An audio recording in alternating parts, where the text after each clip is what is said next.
안녕하세요. 6월 23일 금요일 날마다 죽게로 큐티 가이드 시작하겠습니다. 오늘 말씀은 창세기 2장 18절부터 25절까지의 말씀입니다.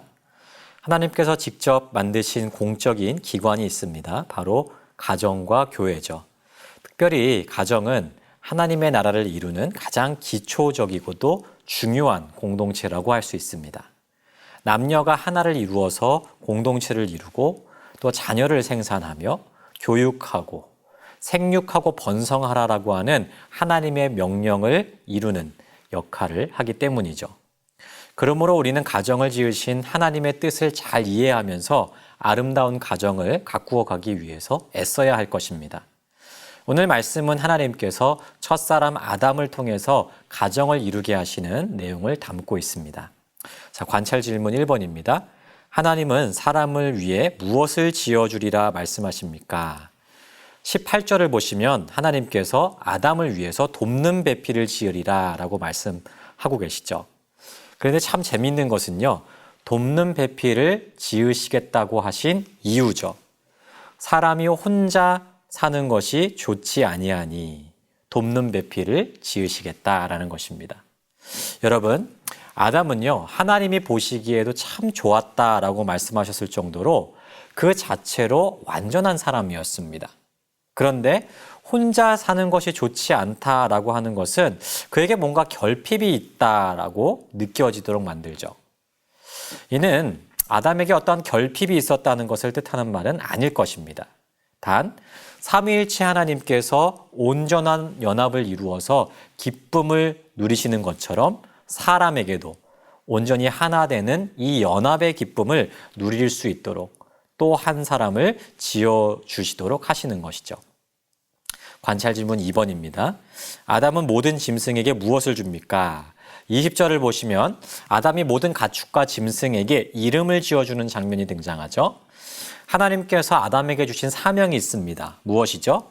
그것은 하나님을 대신해서 세상을 다스리는 것입니다. 즉, 아담이 짐승들에게 이름을 지어주는 것은 그가 세상을 다스리는 통치의 대리자로서 그 역할을 감당하기 시작했다라는 것을 뜻하는 것이죠. 이름은 곧 그 존재의 정체성을 상징합니다. 아담이 짐승에게 이름을 지어주었다는 것은 그 존재의 정체성을 부여하는 것과 같은 뜻이고요.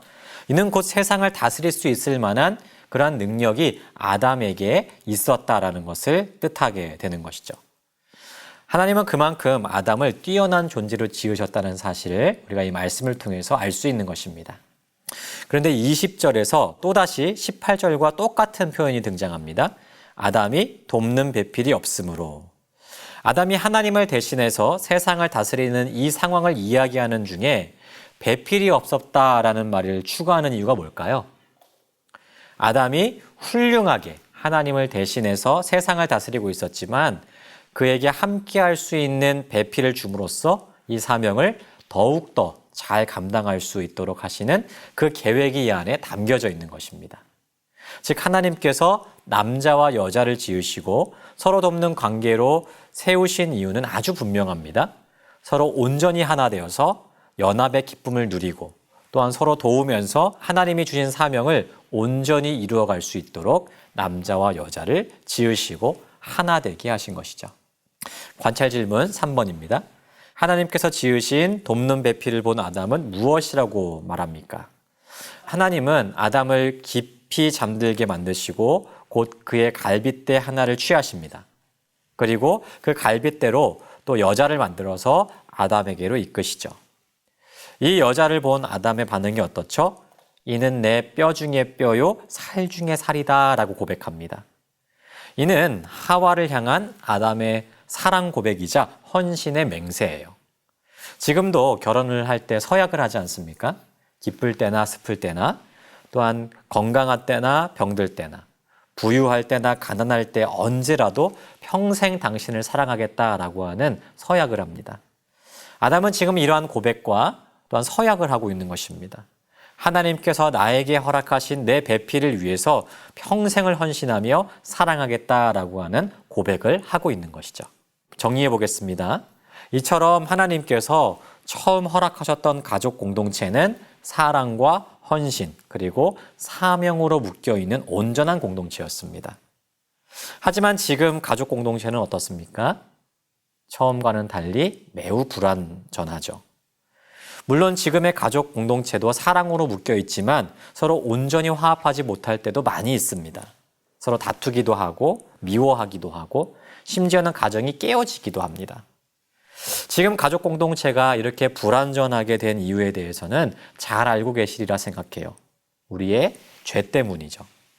처음 아담이 하와를 보고 고백했던 말 기억하시죠? 내 뼈 중에 뼈요, 살 중에 살이다.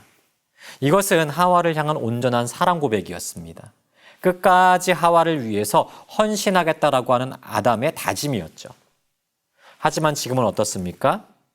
상대를 온전히 사랑하고 품기보다는 상대를 통해서 내가 만족을 하려고 하는 조건적인 사랑이 많다는 것이에요. 하나님을 모르는 세상의 가족들은 어떨지 모르지만 우리는 하나님을 믿는 사람들이죠. 특별히 예수님께서 나를 위해서 죽으셨다라고 하는 그 사실을 믿는 사람들입니다.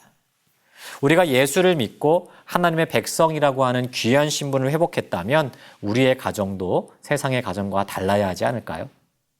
나를 온전히 헌신해서 가장 가까운 이웃인 내 가족을 위해서 그들의 필요를 채우는 그러한 사랑, 내 가족을 위해서라면 나의 불편함도 언제든지 감수할 수 있는 그 사랑이 꼭 필요한 시대인 것 같습니다.